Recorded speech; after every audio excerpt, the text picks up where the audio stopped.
Flour mills के थे, हमारे लोग थे जम्मू सूबे से और पूरा इनकी अपनी एसोसिएशन थी, यहाँ बैठी थी। इनके काफ़ी सारे इश्यूज़ हैं क्योंकि आज के जो हालात हैं हमारे लोगों को काफ़ी मुश्किलें आ रही हैं जो अपना फ्लोर मिल चलाने में, क्योंकि जो पंजाब है, पंजाब ने अपनी फ्लोर मिल्स के लिए जो 6% वो लोग लगाते थे टैक्स, वो उन्होंने रिमूव कर दिया, वेव ऑफ कर दिया। बट हमारे लोग जो बाहर से जाते हैं उनको वो टैक्स लगाते हैं। उससे क्या होता है कि हमारी इंडस्ट्री जो ये फ्लोर मिल है ये काफ़ी घाटे में गई और इन लोगों का इसमें आप ये कह सकते हैं सीख हैं। और खाली ये फ्लोर मिल जो घाटे में गई हैं उससे नुकसान ये हुआ कि जम्मू कश्मीर में और ख़ासकर जम्मू सूबे के अंदर हमारे जो बच्चे जो एम्प्लॉयड थे फ्लोर मिल्स के अंदर उनको भी प्रॉब्लम आई। तो इसलिए अगर फ्लोर मिल्स और चाहे फ्लोर मिल एक इंडस्ट्री का हिस्सा है, बाकी भी इंडस्ट्रीज़ हैं, लेकिन जो फ्लोर मिल का ताल्लुक है, अगर ये इंडस्ट्री सर्वाइव करेगी तो हमारे बच्चों को एम्प्लॉयमेंट मिलेगी। और हर बच्चे को सरकारी नौकरियां नहीं मिल सकती, बट उसके साथ साथ जो ऐसे दायरे हैं जो यहाँ बच्चों को एम्प्लॉयमेंट मिल सकता है उनको बचाने के लिए मैंने इनको अश्योर किया है। ऑनरेबल सीएम साहब से भी मैं बात करूंगा और मैंने डायरेक्टर इंडस्ट्री को कह दिया है कि वो फाइल इनकी चलाएंगे जो इनकी डिमांड्स हैं, और इन राइटिंग ये भी दे देंगे। और हमारी कोशिश रहेगी कि जम्मू कश्मीर की जो लोकल इंडस्ट्री है, चाहे वो फ्लोर मिल्स हैं या बाकी इंडस्ट्रियाँ हैं, वो नई इंडस्ट्रियाँ बेशक आएँ, but at the cost of Jammu की लोकल इंडस्ट्री या जम्मू कश्मीर की लोकल इंडस्ट्री के ऊपर ना आए। हमारी अपनी लोकल इंडस्ट्रियाँ हैं वो सर्वाइव उनका होना चाहिए, वो चलनी चाहिए। तो उसी के लिए मैंने ये मीटिंग रखी थी। और अब जो मैंने इनकी बातें सुन ली, इनकी सजेशन भी सुन ली, और जो इन्होंने सजेशन दी हैं उन सजेशन पे गौर किया जाएगा। और मैंने इनको कहा कि आप उम्मीद रखें, सरकार आपके लिए कोई अच्छा ही लेके आएगी। देखिए, जहाँ तक रामबन का ताल्लुक है, मेरे दो ऑनरेबल एमएलए हमारे रामबन के और बनाल के सजाद शाहीन साहब और अर्जुन सिंह राजू साहब, उनकी उमर साहब से बात हुई थी कल सुबह जब वहाँ फ्लड आया।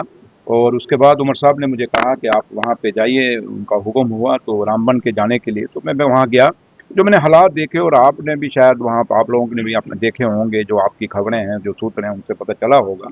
रामबन की काफ़ी खस्ता हालत हुई वहाँ, क्योंकि एक बावली मार्केट है, वो पूरी दुकानें वहाँ बह गई। और उसके बाद एक उस्मान वहाँ पे होटल है, वो पूरा बीच में दब गया। और मैंने अपनी आंखों से देखा कि गाड़ियाँ दबी हुई थी, कारें और छोटी गाड़ियाँ और बड़ी गाड़ियाँ दबी हुई थी। मैं एक मोहल्ला, उस मोहल्ले के अंदर भी गया जहाँ मस्जिद थी, वो पूरा मोहल्ला जो है वहाँ गाड़ियाँ एक मोहल्ले के अंदर भी दबी हुई थी, कारें दबी हुई थी मलबे के अंदर। काफ़ी नुकसान हुआ है। और कल मैंने वहाँ पे ऑफिसरान को डायरेक्शन दी कि आप जल्दी से जल्दी इस मलबे को हटाइए और नेशनल हाईवे को खोलिए, क्योंकि लोगों को काफ़ी मुश्किलें और मुसीबतें वहाँ उठा नहीं पा रही हैं। और उसके साथ साथ मैंने एडमिनिस्ट्रेशन को कहा था कल वहाँ पे कि जो लोग यहाँ फंस गए हैं उनके खाने का बंदोबस्त किया जाए। और उन्होंने खाने का भी एडमिनिस्ट्रेशन ने बंदोबस्त वहाँ रात को किया है, हमने पता किया है।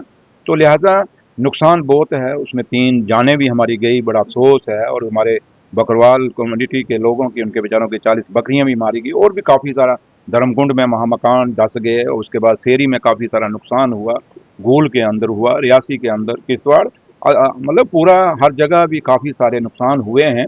और अब छन छन के खबरें आ रही हैं, सरकार लगी है और एडमिनिस्ट्रेशन से हम लोगों ने रिपोर्ट मांगी है। जैसे ही पूरी रिपोर्ट आती है, पूरी इकट्ठी होती है, उसके बाद जो भी मुआवजा दिया जाएगा, जो उनका नुकसान हुआ है, उन लोगों को कहीं ना कहीं वो मुआवजे दिए जाएंगे।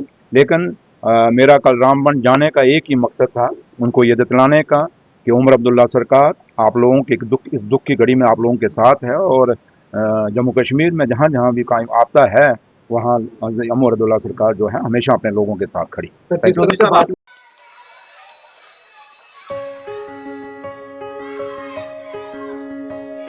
Schools play a critical role in molding a child into a responsible and progressive global citizen. A good education empowers a child with infinite opportunities to discover and innovate. Over the past few decades, of all the innovations that have taken place all across the world, how many can India lay claim to? Perhaps not many. Rather than being pushed to master existing texts, students must be encouraged to learn, unlearn, and critically evaluate everything they observe through the formative years of their education. Shri Educare was formed out of a commitment to expand SEL's reach of providing quality Indian education. It is essentially engaged in setting up schools from preschool to K-12 at both national and international levels. Jammu Kashmir की खबरों के लिए जुड़े रहिए JK update के साथ।